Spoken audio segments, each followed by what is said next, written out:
Milano-San Remo 2025, c'est ce samedi et c'est la course la plus difficile à pronostiquer de la saison.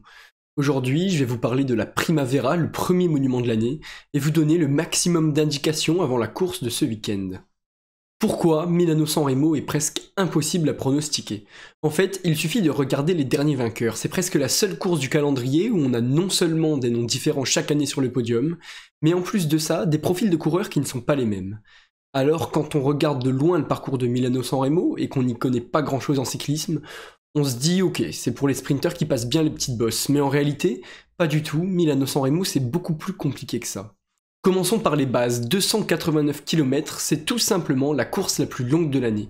Et nous, on va presque supprimer de notre analyse les 230 premiers kilomètres. Mais attention, ici la volonté n'est pas de les oublier, 230 km ça reste dans les pattes, et si on n'est pas dans une grande forme, on n'aura simplement pas assez de jus pour avoir une bonne accélération en fin de journée, ce qui peut nous coûter la victoire. En plus, les favoris jouent là le premier monument de l'année, alors pas question de laisser les échappées s'en aller trop loin, ni trop longtemps. Il faut gérer à la perfection l'écart sans forcément user les jambes de nos précieux équipiers pendant trop longtemps. Pourquoi? Parce que nos équipiers vont être extrêmement utiles pour les 60 derniers kilomètres où les montées vont s'enchaîner. De plus, si on n'est pas le meilleur grimpeur ou puncher du monde et qu'on veut jouer sa carte, il faut pouvoir en garder le plus possible sous la pédale pour espérer suivre les futures attaques.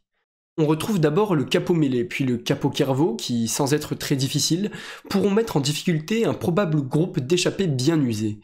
Vient alors la côte avec le plus de pourcentage de la journée, le Capo Berté, 1,7 km à 7%, et on sera à peu près à 40 bornes de l'arrivée. L'objectif ici, c'est de garder de l'énergie. Ça ne se verra pas forcément à la télé, mais certains leaders seront déjà au sommet, s'ils seront capables de suivre les attaques de fin de course ou pas, en fonction de l'état de leurs jambes après 250 km parcourus. Quelques kilomètres plus tard, on retrouve le Cipressa, une montée moins difficile mais bien plus longue, et à partir de là, il ne faut plus quitter les premières places du peloton, puisqu'on va bientôt entamer le climax de la journée, le Poggio. Pourtant, si on regarde les pourcentages et la longueur du Poggio, il n'y a rien d'impressionnant, mais c'est souvent au sommet de cette dernière côte qu'on aura les premiers signes des potentiels vainqueurs. Des favoris lâchés, un petit groupe qui s'est extirpé, voire même parfois seulement un ou deux hommes qui prennent de l'avance dans la descente. Et quand je vous ai dit avant que les pronostics de San Remo étaient presque impossibles à faire, c'est parce qu'on ne peut jamais savoir ce qu'il va se passer. Si on prend ces 10 dernières années seulement, on retrouve des grands sprinters vainqueurs au sein de groupes réduits, comme ce fut le cas l'an dernier avec Jasper Philipsen, des punchers vainqueurs en solitaire après une grosse attaque à l'image de Mathieu Van Der Poel en 2023, des vrais classic men comme Jasper Stuyven battant les coureurs les plus rapides du monde en ayant réussi à garder le plus d'énergie pour le sprint final, des purs sprinters s'imposant face à un peloton plus fourni en 2016 avec Arnaud Démare, et même la victoire du requin de Messine, un grimpeur Vincenzo Nibali en 2018.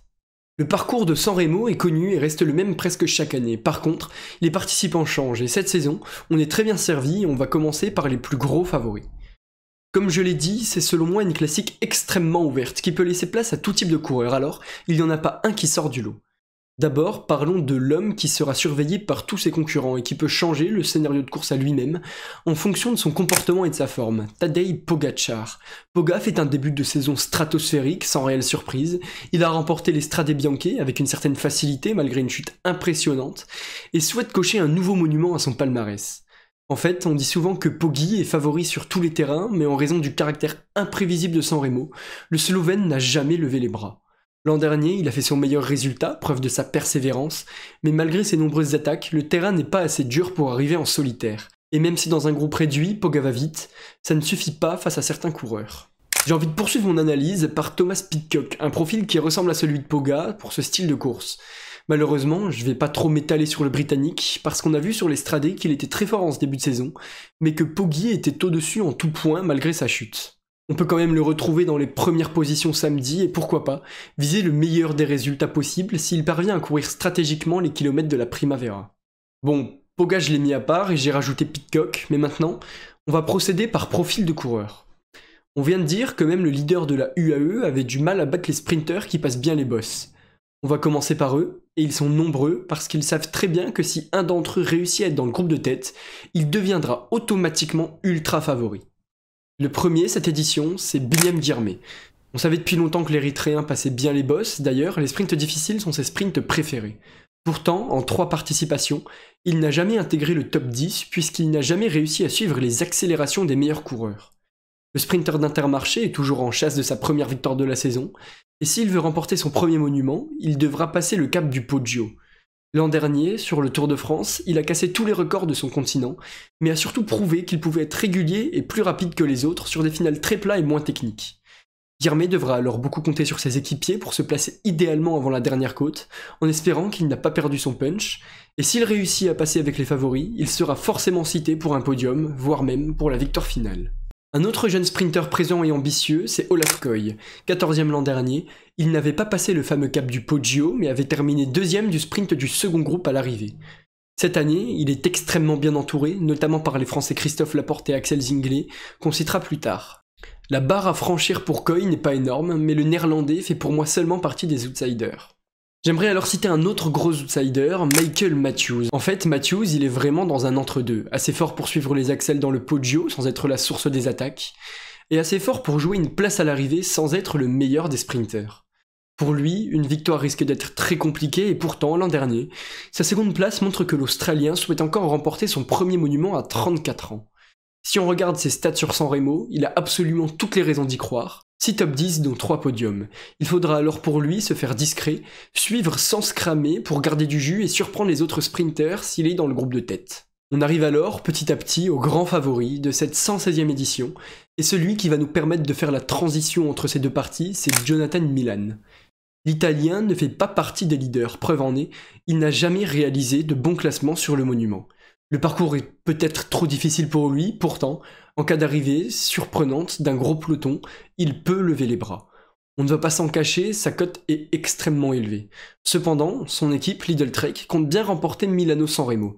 Et l'heureux élu, assez logiquement, c'est Mads Pedersen.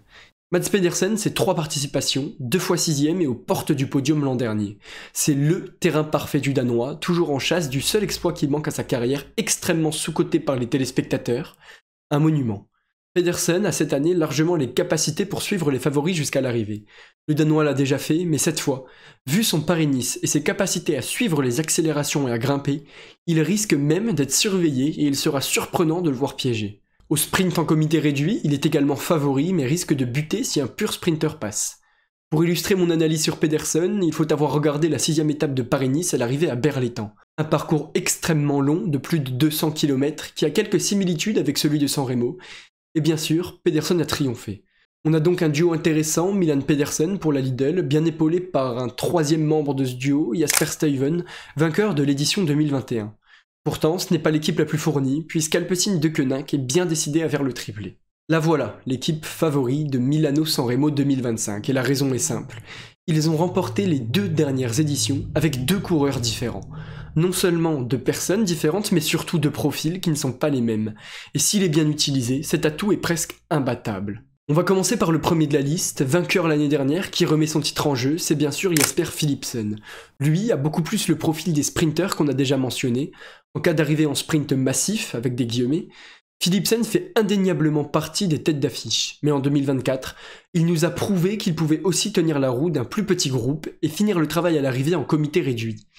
Attention, puisqu'il a chuté lourdement sur la Nokere Kerse cette semaine, et ça risque de le gêner pour une course aussi longue que la Primavera. Par contre, si ce petit groupe n'est plus composé que d'une dizaine de coureurs mais seulement de quelques-uns, que ce soit 3, 4 ou 5 participants, alors Philipsen risque de manquer à l'appel sur la ligne d'arrivée. Dans ce cas, Alpecin compte sur son 2e leader et l'un des coureurs les plus talentueux sur ce style de parcours, Mathieu Van Der Poel. Van Der Poel, dans un grand jour, peut être celui qui aura le plus d'endurance, celui qui aura le plus de capacité d'accélération, et même plus rapide au sprint que les purs spécialistes. Alors les 50 derniers kilomètres de la Primavera ne lui font pas peur, croyez-moi. Sur ce type de profil, il est même selon moi avantagé par rapport à Tadej Pogačar, surtout avec l'atout de pouvoir jouer avec Philipsen. Son début de saison est correct et il a certainement dans un coin de sa tête sa victoire en solitaire en 2023, preuve d'une force incroyable. Pour en finir avec les grands favoris, et avant de passer à nos Français, il faut nommer Filippo Ganna, surtout depuis sa perf incroyable sur Tirreno Adriatico. Pourtant, l'Italien n'a qu'un seul vrai bon résultat sur le monument, c'est sa 2e place en 2023. Lui, on sait que si rien ne lui arrive, il aura assez de force pour tenir les roues, et encore plus vu sa forme actuelle. Il sera peut-être limité dans le final, mais je ne serais pas surpris d'un coup de maître avec Ganna qui surprendrait tout le monde. En fait, C'est peut-être la chose la plus importante pour les différentes équipes. Il faudra surveiller Pogačar, mais surtout ne pas oublier les facteurs X qui peuvent aussi changer le scénario de course. Pour donner quelques noms d'outsiders qu'on n'aura pas le temps d'analyser, je n'oublie pas Matthias Vacek, Laurens Pitty, Matej Mohoric, Alberto Bettiol, Magnus Cort Nielsen ou encore Maxime Van Gils. Parmi les favoris, vous remarquerez que je n'ai cité aucun coureur français. Pourtant, on a des chances concrètes de réaliser un bon résultat, même si la victoire finale paraît inatteignable. Le premier qu'on va citer, c'est évidemment Julien Alaphilippe. Le chouchou du public français a changé d'air avec son arrivée chez Tudor, et c'est sa première course importante de l'année. En fonction de son résultat et de sa forme, on saura si Julien est encore capable de faire de très bons résultats, ou si un gap de niveau se creuse encore, comme on l'a vu sur Paris-Nice. Ces dernières années, malgré des résultats compliqués, Julien a trouvé les ressources nécessaires pour faire des résultats satisfaisants sur Milano-San Remo.